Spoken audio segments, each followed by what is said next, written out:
शिवोऽहं शिवोऽहं शिवोऽहं शिवोऽहं शिवोऽहं शिवोऽहं शिवोऽहं. Tulsi has a very powerful energy, and it, by nature itself, it cleanses the aura of a person, of the object.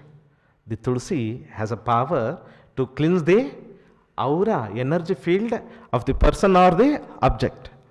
So in India we have a Tulsi in front of the home, and it has been thought to worship it and make a rotation around it. When you worship, what happens? You have a devotion. That devotion connects you to that energy field of Tulsi. And when I make a rotation, what happens? My aura is getting cleansed. You can do it and see it.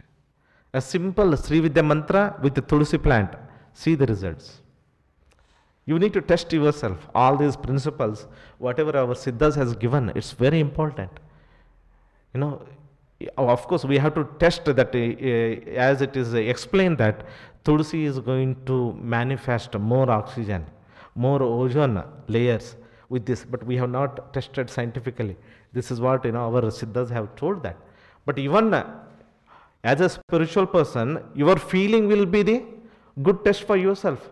If I little bit rotate around the Tulsi, what happens? When I connect with my breathe to the Tulsi, what happens? Breathing is very powerful, because I just breathe and feel intention. I want to connect with the Tulsi. I just breathe out, breathe in. I feel that I am making a connection. This itself is a Tulsi Kriya, Tulsi Vidya. It has been taught in the earlier days, where whether you chant Mahamrutyunjaya, whether you chant Gayatri, whether you chant any mantra, first you have to cleanse yourself with a Tulsi, then you are going for other way. So it's very powerful. So it is used in all the temples, most of the temples. You see that it has been used to maintain that powerful energy field, purity of that energy field. Shivoham, Shivoham, Shivoham.